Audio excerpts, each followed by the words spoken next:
surprise my staff. They don't listen to this, so I'm not going to know.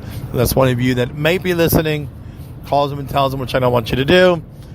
But we are going to, and if any of you are listening live while I'm doing this live right now between 11 and 11:30 on Wednesday, I'd love for you to send me a message so I know somebody's listening. Let me know the quality of the sound, because this one's not easy to do while I am going down the highway. But anyway, so visited these really neat temples. Now, symmetry is really important to them.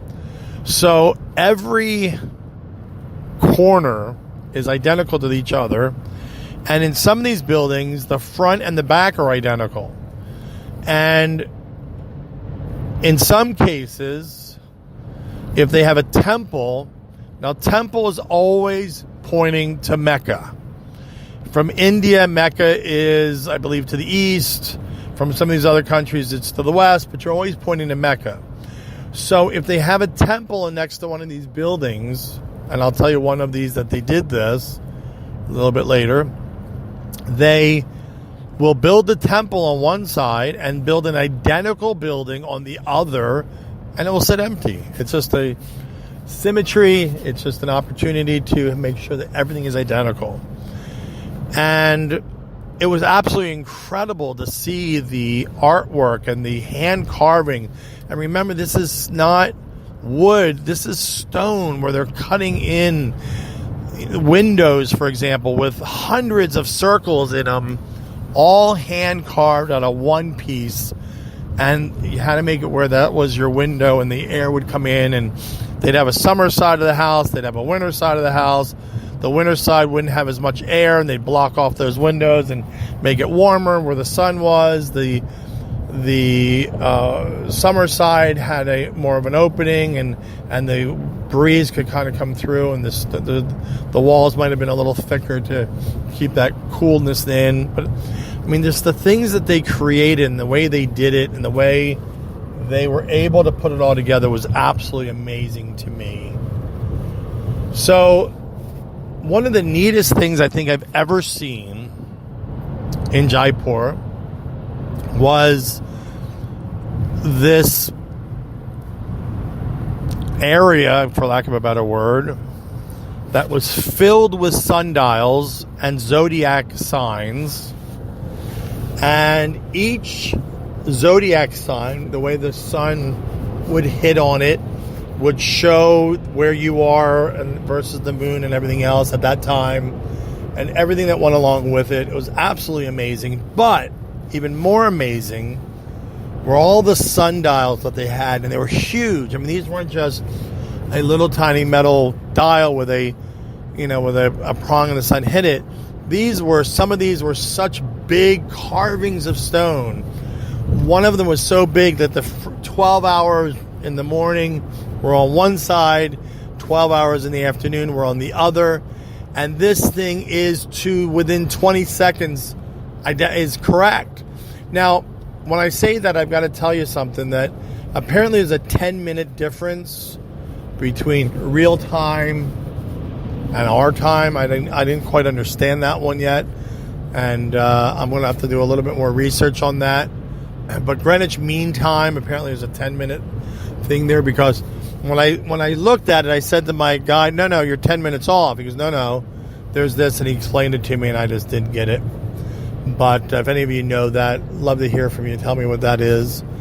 But I mean, within 20 seconds, every single clock was correct, and they were all over the place and built differently and built uniquely. And it was amazing to see these carvings and the I guess the king or whoever it was that built it, he was also an astrology person and a scientist, and they built these to be absolutely perfection back in those days. They were built in the 1500s, and it was amazing. I mean, absolutely amazing. I have some amazing pictures to show for these. And then another thing that I looked at, and I have pictures of, which I still don't understand how this worked, because apparently it was a reservoir for water, and they had these steps along three sides of this reservoir wall that were all symmetrical. They would all go in different sections and down into this well. And it would fill with water, and they would have this water not pumping, it's all natural, going into different areas and different parts of this building, and then going from there. And they had the other side that had these kind of like balconies of sorts, and it was just amazing to see. And to see how these were built in those days and how they were used and how we take so much for granted and how things were so much kind of easier back then. So I really was enthralled. I was in awe on how these things were done and how they were made and how 500, 700, however many years it's been that these things were built, had just been built with such design and such uniqueness. And then I went to the pièce de résistance, I guess, the crown jewel of temples, crown jewel of India. Drove to Agra, and I had a laugh when I first walked into what I thought was the Taj Mahal entrance. I looked at this big temple, and I looked at my guy, and I said, that's not what I thought of. I thought it was a beautiful white marble. He said, oh, no, that's just the entrance. And I kind of laughed because it's huge. I mean, it was like a temple within a temple. And so walked through this huge entrance gate and to this magnificent building. Absolutely magnificent temple, white marble, beautiful. The king who built it, actually built the Taj Mahal after his third queen. So these kings all had harems back in those days, and they always had a first queen, second queen, third queen, and so forth. Well, he was mostly in love, apparently, with his third queen. So he built the Taj Mahal after her, and apparently her name is into this as well. And it is absolutely, truly one of the most magnificent wonders of the world. And what really impressed me, not only was this beautiful building, the symmetrical, everything was symmetrical. Even on the entranceway, I think it took 22 years to build, and if you looked at the top of the domes, in between the four corner domes, there were 11 domes on each side. Remember, I told you the front and the back are identical. They're built symmetrically. So if you take the 11 and 11, that's 22, and I believe that's the 22 years that it took to build this thing. But it was such beautiful. Anyway, but one of the things that was really, really unique for me was that the artwork that was put into this marble, and if you looked at many of these kind of buildings, you would see this art. There were flowers, there were designs, there were Arabic writing, there was all kinds of that kind of artwork and design, but not one part of it was painted. They took the stone and they cut out, for example, for the flower. And I'm sorry, folks, if you're having a harder time listening, I had to put my phone down because, as I told you, I am driving down the New Jersey Turnpike, and I have a New Jersey State Police officer in front of me, so I had to put that down. So anyway, the artwork was all. So they carved out of the white marble the exact piece of a flower, for example, or the lettering of the words or whatever it was. Then they took colored stones, cut out the part of that design in colored stones, and then inlaid it into the white marble. So there was not one bit of art paint. It was all done with colored stones, all hand carved, carved in, laid in, and put into this thing. So it was absolutely beautiful. So I was enamored by the designs, the food, the people, and of course the animals. Yes, cows roam freely through the streets. So do monkeys, goats, camels. Well, camels actually were not running free. All the camels I saw were either handheld or on a cart. Beautiful, beautiful elephants. Monkeys were all over the place. Saw dogs, goats, chickens, all kinds of things. But cows and beef and bulls and oxen and buffalo even were there, all over the place.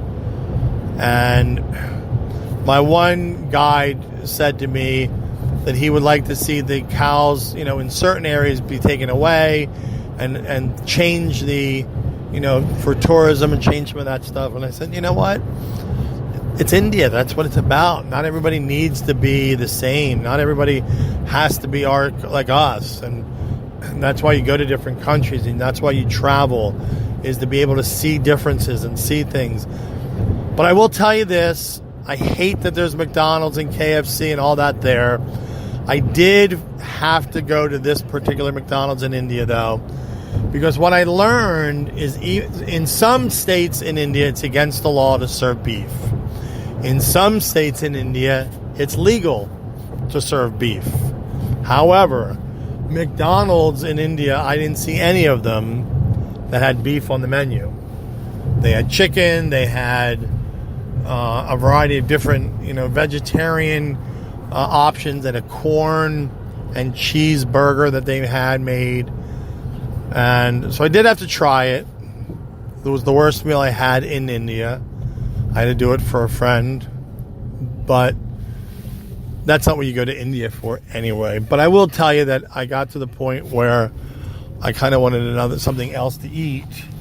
So when I come home today, I need a steak. I need something there. But it was a really fun experience. I had a great time. I hope you guys had a good time listening to this and hearing me talk about the trip on my way live down the New Jersey Turnpike. I just entered Delaware, and I was live down the New Jersey Turnpike while we were doing this. So I hope the sound quality was good and everything else worked out well.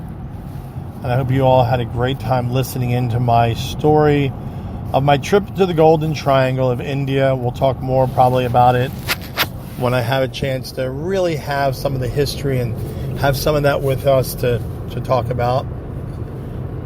But I want you to remember and know that we are a full-service agency. We can help you from any part of the United States get to any part of the world, no matter where you are. And, sorry about that, folks. That was a call that came in, and I'll have to call them back. I don't know who that was. But anyway, so that's what we're doing, and that's how we did today. Check us out online, www.creativetravelinc.com, creativetravelinc.com. And again, we are on the web, we are on the phone. Call us, let us help you do whatever kind of trip you need. And we are live on this podcast almost every Wednesday from 11 a.m. to 11:30 a.m.